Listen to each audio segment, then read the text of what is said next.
Hello. Today I want to record a short video walking you through how to stop translating in your head when you're learning another language. A lot of language learners struggle with this. They're listening to someone talk in another language and it just goes by so fast. You can't really keep up. Or you're trying to talk in another language, but it's like your brain can't, you're always fumbling with the words. You're trying to translate them and get them out of your mouth. And it's so much mental effort that it's not so fluid and it's not all that it's not all that fluid or effortless. So today I want to walk you through a process to start improving this, to start feeling like more of a native speaker. So the language is flowing a little bit better. And the cool thing is this works for beginners, it works for intermediate learners, it works for advanced learners. This works all the way across the board. In fact, what you may not realize, especially if you're a beginner, what you may not realize is even intermediate and advanced speakers, they still feel that clunkiness. They still feel it, even though they're intermediate or even though they're advanced. And so this process will help no matter what your level is. So I'm going to share my screen. I've already written a blog post here, so we're going to use that as a visual. So here we go. Now, I'm posting this video here. I'm posting it on YouTube as well as on Facebook. Now, quick little note. On YouTube, you don't know this. I currently have a series going, which is called Guiding You to Fluency. So Facebook, I've been posting these basically every day. Blog, I'm posting them basically every day.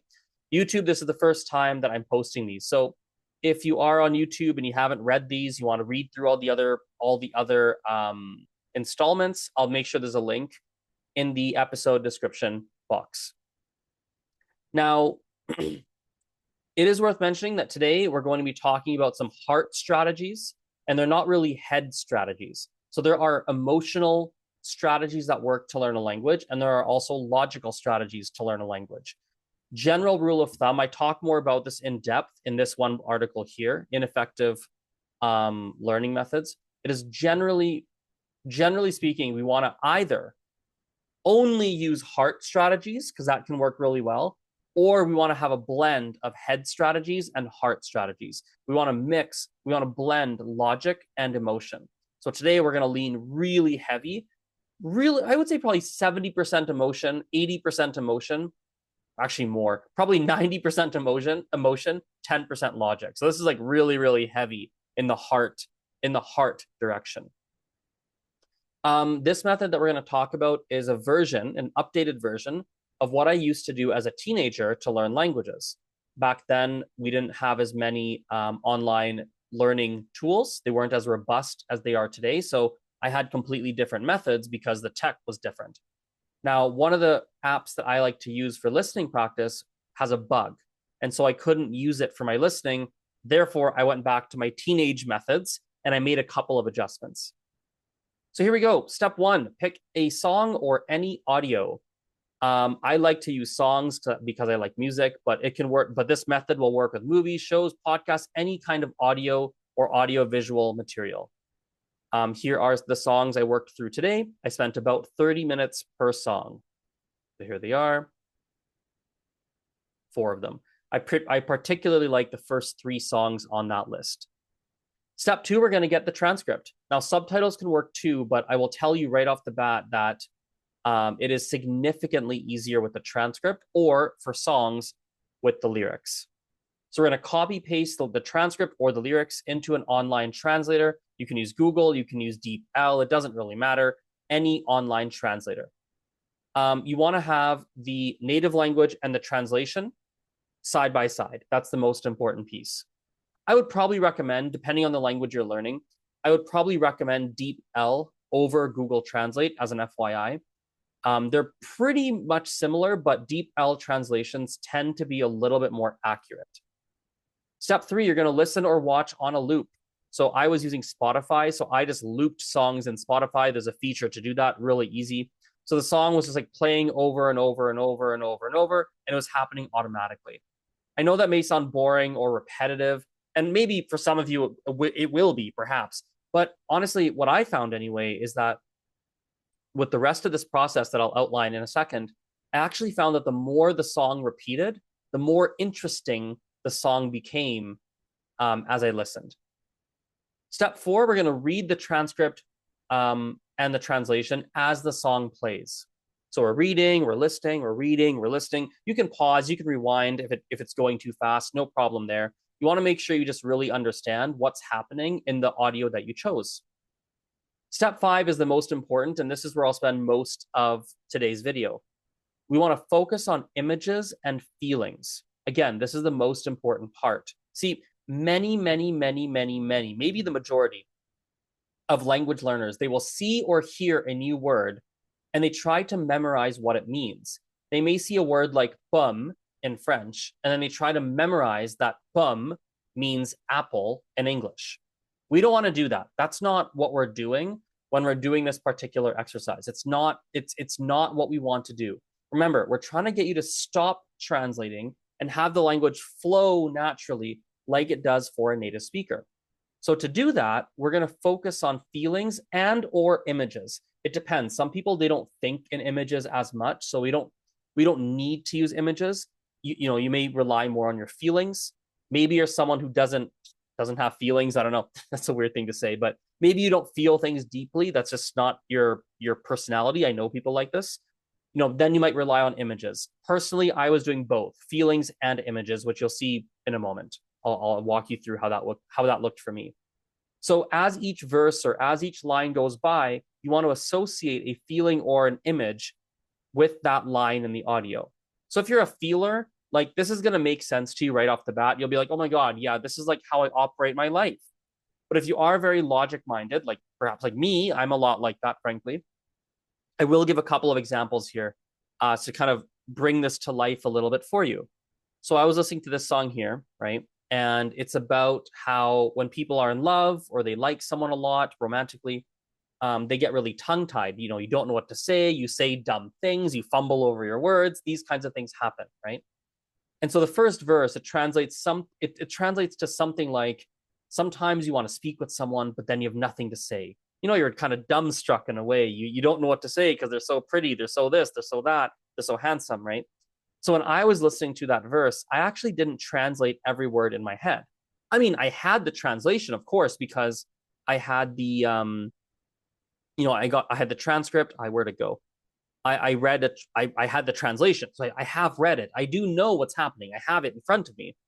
But that's not what I was focusing on at this point, at this particular step. What I was focusing on instead was times in my past when I personally have felt giddy, yet nervous around someone I really liked. I was reverting back to a previous version of me. And maybe you can relate to this. Given how fast my thoughts and everything move, we talk a lot slower than we think, obviously. I also was imagining a young woman nervously talking to her crush. So it was like a lot of feelings of memories of when I felt that emotion before, and also images of what was popping in my mind as I heard these lines, right? Does that kind of make sense? Here's another example. We have this song here, and the first part of the song is actually quite visual. It's like a very, very powerful, moving visual in a sense. There's a person standing at the edge of an abyss, and they're like one step away from falling.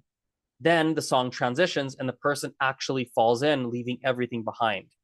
And I know that may sound kind of dark, but really it's a metaphor. It's a metaphor for falling in love, of what that feels like, right? Now, for each verse, I actually feel, like even now thinking of it, like a wide array of emotions. And I can see like in my mind's eye, very vivid visuals. Like I can really see it. I can see the guy on the edge of the abyss. I can feel that void envelop me. I can connect on an emotional level to how that symbolically represents falling in love, right? So I'm really getting involved in the content, right? Step 6, I keep replaying the audio. Doesn't matter too much if you know what each word means. Like, sure, every now and then I do this too. I'll be like, wait, I heard that word. I forget what it means. I want to go look. Like I'll go look again at I have the translation, right, on my phone or a piece of paper, computer.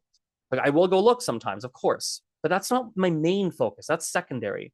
The main focus is that I'm focusing on my emotions.